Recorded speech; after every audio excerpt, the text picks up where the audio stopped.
So I'm making tripas. I put them through the wash completely.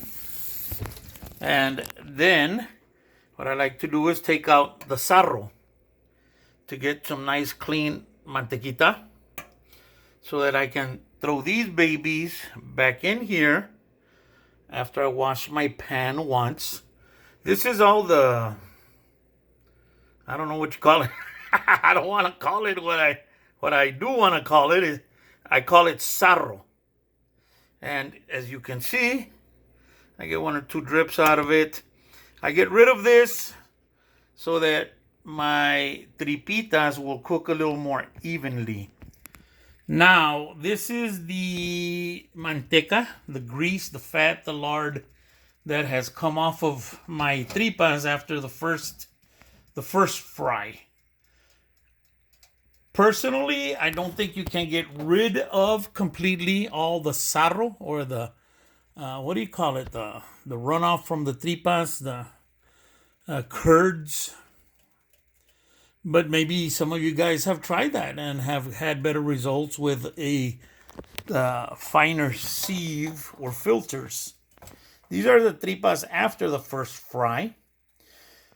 I like to boil them in their own juices for about 2 hours so that they come almost completely clean of all the sarro. But before I even throw them in, I wash them 3 or 4 times. They come washed already from Walmart, where I buy them at.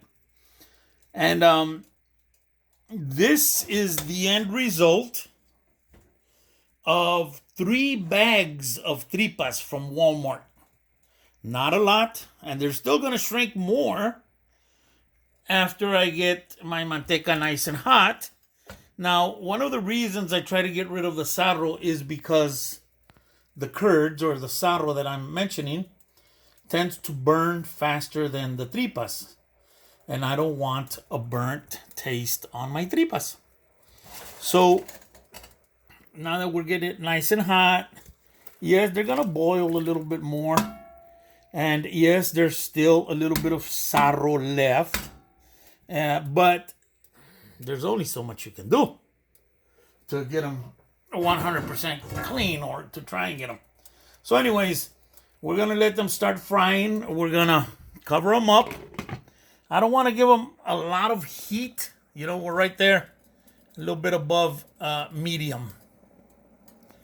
So because they do burn easily after you boil them and all that. So my recipe is salt to taste, pepper, black pepper to taste.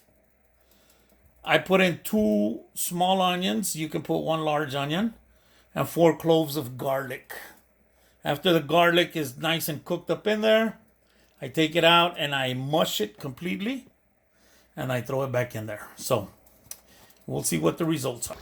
And so there we have the frying going on. I'll tell you what, the onion has completely dissolved in this, which is what I like. And of course, the ground garlic that I did also completely disintegrates into this while it's cooking. It's smelling and looking absolutely delicious, fantastic. You have to know that you have to be real patient with tripas. Cooking them indoors, stovetop, is not the ideal way to cook them. The best way is on a disco in Southwest Texas on mesquite wood. Oh God, I haven't been in Southwest Texas in over 20 years. I haven't been in Texas in over 20 years, and I miss the food.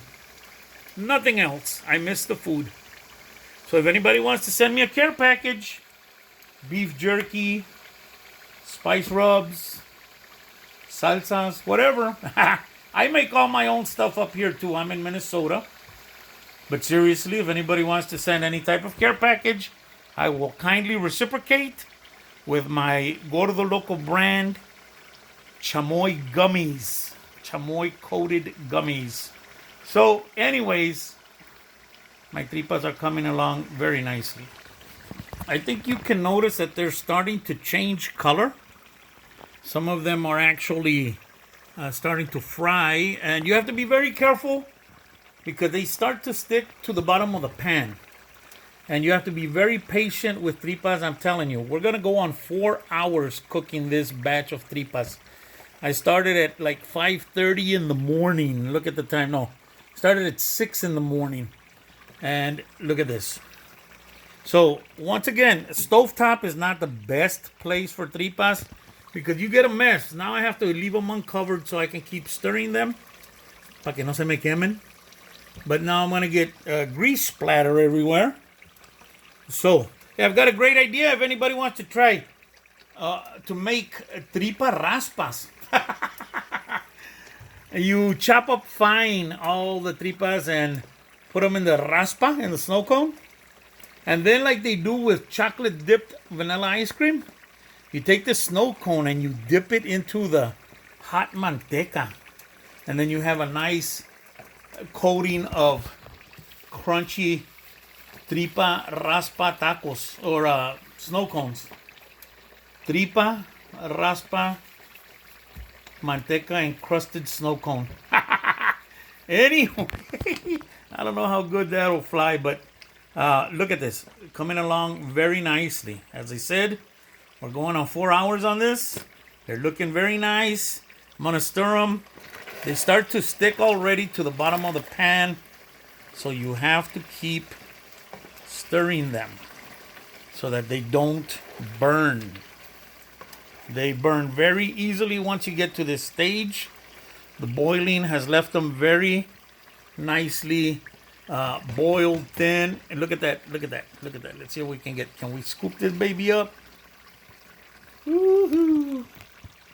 Look at that tripa right there. Lordy, lordy. Constantly stirring. Well, not constantly. Let them fry a little bit and stir them so that they don't stick to the bottom. I'll let you know that I went up on my heat.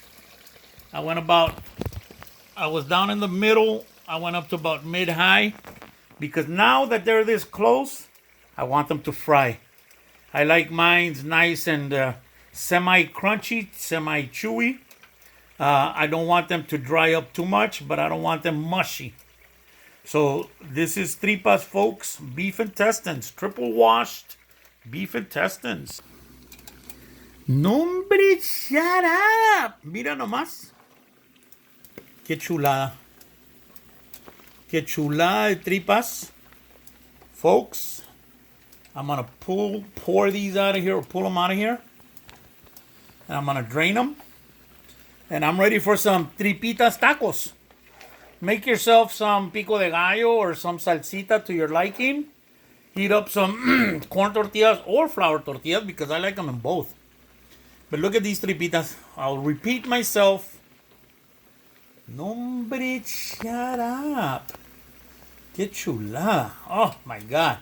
So, there's the recipe for tripita, folks. I'm just going to show you a quick shot after I pour them out of, or put them out of, take them out of the manteca. Woo, woo. There you go, folks. Look at those tripitas.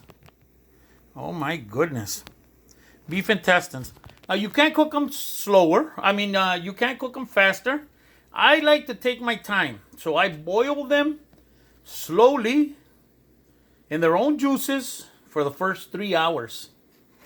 Then in the last hour is when I really get the fry on and get them out of there. The reason I boil them for 3 hours, because tripas can be very, very chewy. And if you don't like chewing on a rubber tire, I suggest you boil them first. But these are my tripas. This is how I like them. And I hope you enjoyed this recipe. And God bless you all.